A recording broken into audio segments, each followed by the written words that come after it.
सवाल यह है, क्या भारत, बहुत इंपॉर्टेंट क्वेश्चन है, संकट तो है लेकिन संकट में ही जो साहसी होते हैं वो समाधान खोजते हैं। क्या भारत इस जियोपॉलिटिकल सिचुएशन को अवसर में बदल सकता है? जरा इसके बारे में सोचते हैं। क्या भारत इसको जियोपॉलिटिकल अवसर में बदल सकता है? बहुत आर्थिक खतरे भारत में मौजूद हैं, लेकिन क्या यह भारत के लिए गोल्डन चांस? कमेंट में जरूर बताना, क्या भारत के लिए गोल्डन चांस है? भारत एकमात्र ऐसा देश है जो रूस और अमेरिका दोनों से डायरेक्ट कम्युनिकेशन कर रहा है। भारत की कूटनीति ऐसी चली है, भारत ने बैलेंस किया, खुद को किनारे रखा। सेंटर ऑफ ग्रेविटी, यानी कि इस समय हम डिप्लोमेटिक सेंटर ऑफ ग्रेविटी पे बैठे हुए हैं और भारत की तरफ खिसक रही है। पूरी दुनिया समझ नहीं पा रही, अभी ये दौर बढ़ेगा, तनाव बढ़ेगा। ऐसा नहीं कि अमेरिका छोड़ देगा रशिया को, अमेरिका भी बहुत ताकतवर है, वो रशिया के ऊपर आएगा, ये भी उसमें फंसेगा और सब भागकर भारत की तरफ आएंगे कि बचा लो, या इस हमारी ईगो की वार को आप संभाल लो, आप कुछ समझौता कराओ। तो क्या भारत ऐसा भी हो सकता है? या वैश्विक ध्यान भटकने का फायदा उठाकर भारत पाकिस्तान और बांग्लादेश को निपटा सकता है? यही मौका है, पाकिस्तान की मदद करने कोई नहीं आने वाला है और यहां पर पाकिस्तान को निपटा सकता है, बांग्लादेश को अपनी तरफ मिला सकता है, बांग्लादेश को धमका सकता है कि अगर अभी कुछ हुआ तो भारत निपटा देगा तुम्हें, कोई तुम्हारी मदद। अमेरिका अब नहीं पाकिस्तान को बचाने आ रहा है, नहीं आ रहा है। और मुझे लगता है कि this is the best chance. ये जो बार बार हमारे तेल गैस, अरे बंद करो यार 1947 की गलतियां, निपटाओ, खत्म करो। और तुम्हें बताऊं, अफगानिस्तान पे जानबूझकर इस पाकिस्तान ने बम मारा, जानते हो क्यों? एक तुम्हें राज की बात बताता हूं, वो जबरदस्ती वॉर क्यों की? पागल था क्या वो? अस्पताल में जाके बम मार आया। उसका सबसे बड़ा कारण था कि अगर वो वॉर में नहीं उलझता तो उसको सऊदी अरब की मदद करने जाना पड़ता। अभी कुछ दिन पहले उसने पैक्ट साइन किया था सऊदी अरब के साथ एक दूसरे के ऊपर। अब जब सऊदी अरब की तरफ जाता तो ईरान मार मार के, इसमें पागल हुआ पड़ा, मार मार के पाकिस्तान की जो है वो भुजिया निकाल देता। उस युद्ध में सऊदी अरब का साथ ना देना पड़े इसीलिए वो चला गया अफगानिस्तान से। जबरदस्ती उसने बम गिराया। लोगों को लग रहा होगा पागल है, इस समय ऐसा क्यों करो? पागल ने अपनी जान बचा रहा था। अफगानिस्तान से तो थोड़ा बहुत लड़ लेगा, लेकिन अगर ईरान मारना शुरू कर देता, बॉर्डर लगा हुआ है, पाकिस्तान का नामो निशान मिटा देता।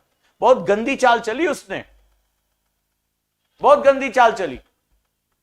और भारत अगर इस समय शांति से बैठ गया तो बहुत परेशानी होगी। भारत यहां बहुत कुछ कर सकता है। सफल राष्ट्र वो राष्ट्र होता है जो संकट में छुपे अवसर को जकड़ना जानता है। याद रखिए कि संकट हर राष्ट्र के सामने आया है और जो ताकतवर राष्ट्र होते हैं, जो राष्ट्र के लोग होते हैं, वो इन संकटों के समय राष्ट्र के साथ खड़े होते हैं और राष्ट्र यहीं पर क्या होता है, मौके तलाश लेता है।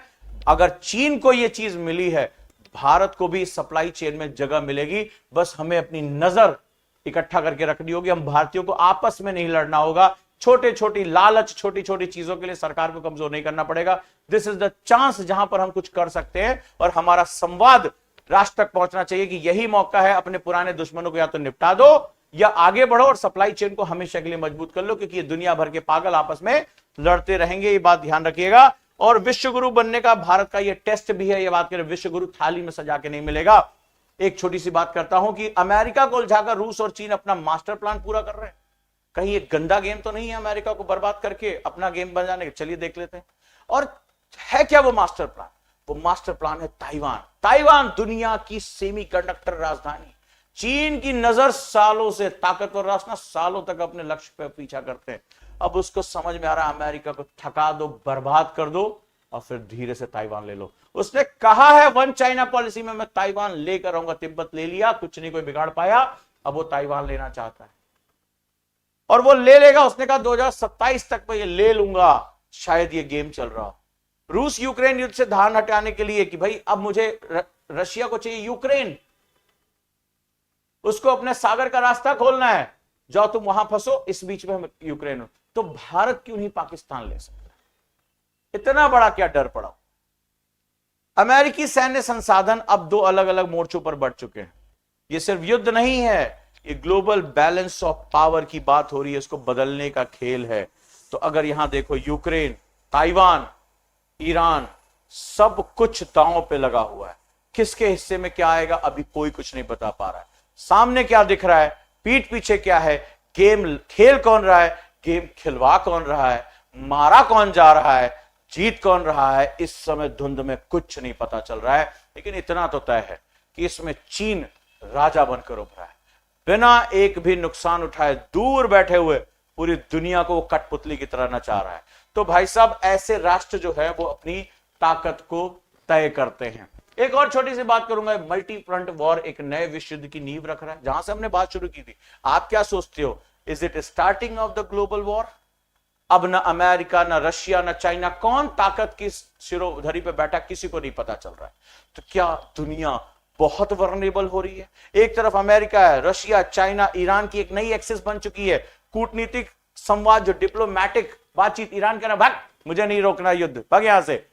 अमेरिका कह रहा है हम बातचीत करने, खुद ही अपना पीस प्रस्ताव दे रहा, बोला हमें नहीं बात करना, जाओ। जो बात करने वाले थे सबको तुमने ऊपर भेज दिया, हमें बात ही नहीं करनी, खत्म करो। तो सारे रास्ते बंद हो चुके हैं। छोटी सी भी अगर मिस कैलकुलेशन हो गई ना इस समय इस युद्ध में, छोटी सी भी, तो ये कितना बड़ा डिजास्टर क्रिएट करेगी किसी को अंदाजा नहीं। मैंने कहा ना, इस समय पता ही नहीं चल रहा कौन किससे लड़ रहा है, क्यों लड़ रहा है, क्या आउटपुट आ रहा है, किसी को कुछ भी नहीं है। कौन किसके पक्ष में है ये बताना बहुत मुश्किल है, बताना बहुत ज्यादा मुश्किल होता चला जा रहा है। दोस्तों दुनिया बहुत खतरनाक सिचुएशन से गुजर रही है। जियोपॉलिटिक्स पे नजर बना के रखिए, क्योंकि पिसेंगे हम भी, लेकिन इस पिसने के दौर में अगर हमें भी ताकतवर बनना है, देखो परीक्षा तो देनी पड़ती है। हमें आईएएस बनना है तो हमें एग्जाम देना पड़ता है। इसी तरह हमें विश्व गुरु बनना है तो आप ऐसे थाली में परोस के नहीं मिले, आपको सालों तैयारियां करनी पड़ेगी। तो अब यहां प्रश्न है कि क्या भारत और भारतीय दोनों तैयार हैं? अगर भारत तैयार और भारतीय तैयार नहीं, कि हमें सिलेंडर नहीं मिल रहा, हमें फलाना नहीं मिल रहा, देश गया ऐसे तैसे, इसको कराओ, हम अपने लाभ से मतलब, हमें अपने हानि से मतलब और किसी चीज से मतलब नहीं। तो जब राष्ट्र ताकतवर बनता है तो भारत और भारतीय जब दोनों तैयार होंगे तभी हम महाशक्ति बनेंगे। भारत तैयार और भारतीय तैयार नहीं, नहीं भाई हम आपस में लड़ेंगे, हम आपस में, हमें अपनी चीज से मतलब है, हमें हमारा हक दे दो, देश को देखा जाएगा जो हो। कोई पाकिस्तान का गा रहा है, कोई कहीं का गा रहा है, नहीं होगा भाई। जब भारत और भारतीय दोनों तैयार होंगे तभी हम पूरी दुनिया में विश्व गुरु बन पाएंगे। और इस युद्ध ने एक चीज तो दिखा दी कि जियोपॉलिटिक्स में क्रूरता की कोई सीमा नहीं होती। मित्र कोई है नहीं, शक्ति ही आपका सबसे बड़ा सामर्थ्य है। इस बात को याद रखिएगा, जो शक्तिहीन है वो पीसा जाएगा अपने मित्र के द्वारा भी, अपने मित्र के द्वारा भी। जिसको आपने गले लगाया वही आपके पीठ में खंजर या तो भोंकेगा या भुकवाएगा। सिर्फ और सिर्फ अपना स्वार्थ देखा जाता है। तो अगर आप शक्तिहीन हैं आप टिक नहीं सकते। अगर आप क्रूएल नहीं है, आप बहुत ज्यादा बातें करते, हवा हवाई फिलॉसफी और तमांत्र, पिसोगे, अपने भी पिसोगे और देश की जनता भी पिसेगी। आज आप देख ही रहे हो क्या हो। और जो देख के भी नहीं समझ पा रहा है कि हम यहां कहीं दूर बैठे हैं, ये आंच कब फैलकर तुम तक पहुंच जाएगी अंदाजा भी नहीं है। और इसमें अभी क्या क्या पिसेगा किसी को भी अंदाजा नहीं। ये बात याद रखिएगा, ये वैश्विक उन्माद है और हम बहुत जल्दी अपना इतिहास भूल जाते हैं कि इतिहास ने ऐसे कैसे उन्माद देखे हैं। तो दोस्तों जुड़े रहिए और यहां पर छोटा सा क्वेश्चन करिए, रूस द्वारा प्रॉक्सी वॉर के तहत चेचन लड़ाकों का इस्तेमाल करने की मुख्य रणनीतिक उद्देश्य क्या है? जल्दी से मुझे आंसर करिए। अमेरिका के साथ सीधे सैन्य टकराव बिना आधिकारिक सेना गंवाए, डिनाइबिलिटी के साथ क्षेत्रीय दबाव बढ़ाना, यानी कि मेरा कोई नहीं है भाई यहां पर, जैसे कि पाकिस्तान भारत के साथ करता आया है, ईरान के तेल भंडार पर पूरी तरह से रूसी सैन्य नियंत्रण स्थापित करना, या चीन के साथ अपने सभी व्यापारिक और सैन्य समझौतों को सार्वजनिक रूप से रद्द करना। ABCD क्या होगा सही आंसर? देखा आपने, पढ़ा या नहीं पढ़ा? क्लास कैसी लगी मुझे जरूर बताना। थैंक यू सो मच, आप सभी का बहुत बहुत धन्यवाद।